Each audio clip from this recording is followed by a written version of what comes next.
Hello ladies and gentlemen, and welcome to what I hope is a relaxed and chilled out Saturday episode of Ted's Boo Cellar with me, your most gracious host. It is currently 15:48 on the 9th of May of the year of our good Lord 2020, and I hope I'm finding you guys in a position of good health, good fortune, or at the very least good spirits.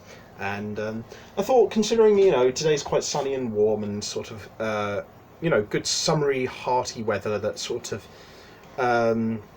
implies summery drinking and drinking earlier in the day and having nice, refreshing, light, crisp, maybe fruity drinks.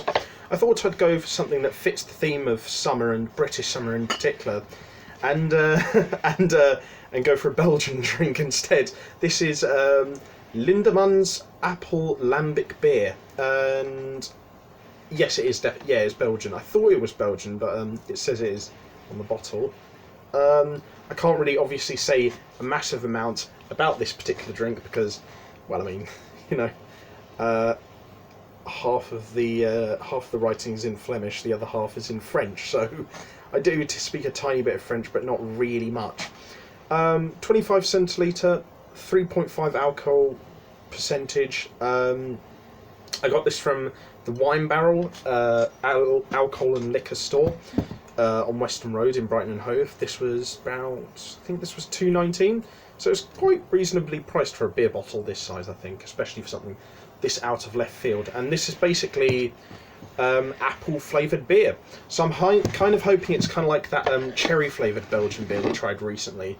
And I'm aware of, like, not all Belgian fruit flavoured beers are like a crick, so not all of them are cherry flavoured, not all of them are necessarily sweet per se, but my impression of this from the bottle is that it's going to be a little bit sharp with a tiny bit of sweetness and a sort of Belgian blonde beer sort of flavour underlying all of that.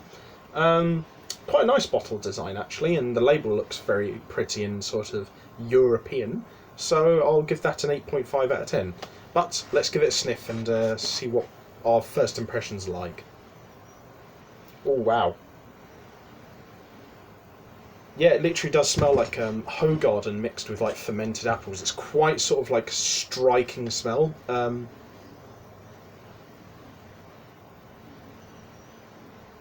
it's an interesting smell nonetheless, so 7.5 out of 10 for the smell. It's nice, but it's not like...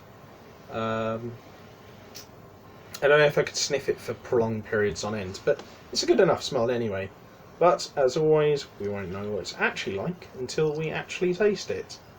So I'm going to pour it out into a glass because the bottle's quite dark coloured and I can't really judge what the colour is like. And yeah, it kind of does look like sort of cider mixed with Hoegaarden, like a Normandy cider mixed with a Hoegaarden or something like that, because that's kind of what the colour reminds me of. So yeah, no. Hopefully the flavours are as balanced and attractive as the design of the label on the bottle. So, to everyone, I hope you're having a great weekend, and yeah, bottoms up.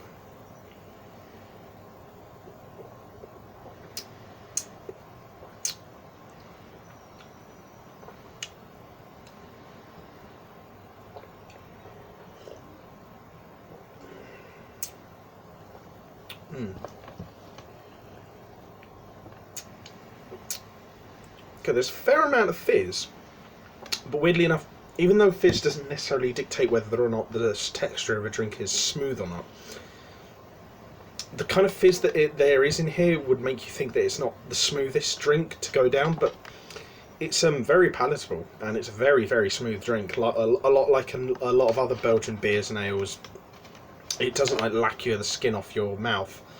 It's very smooth, very like nicely brewed flavour, and it does kind of taste like fermented apple juice mixed with like a Belgian blonde beer. So my impressions of like what the flavour was going to be like are pretty much on point, and the flavours are mixed together really well.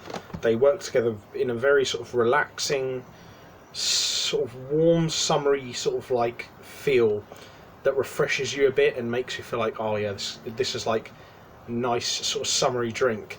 It could also possibly work as a autumn drink as well, because it has that sort of like foresty, appley sort of like feel to it. But no, it's very refreshing. The flavours mixed together are quite strange from the initial thought, but once you start drinking it, it does go down quite easily, and that gives you a good moment to just like appreciate the flavours and how they mix together. So yeah, it works really well, and it's a really nice drink. It's basically, just imagine the same principle of having a kriek, but it's apple flavoured instead. So yeah, no, it's really nice.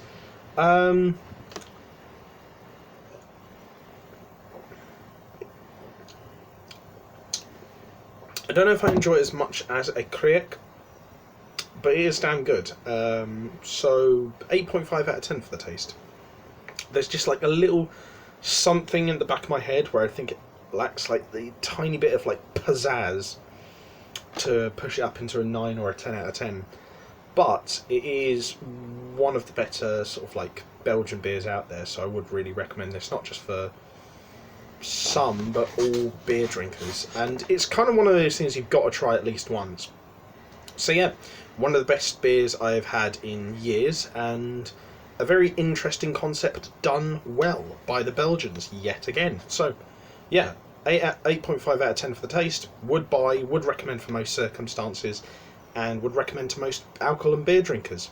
So as always, if you did like this video, leave a like, share and subscribe. If you have any suggestions for future episodes of Ted's Booze Cellar, leave them in the comment section below and I'll see what I can do.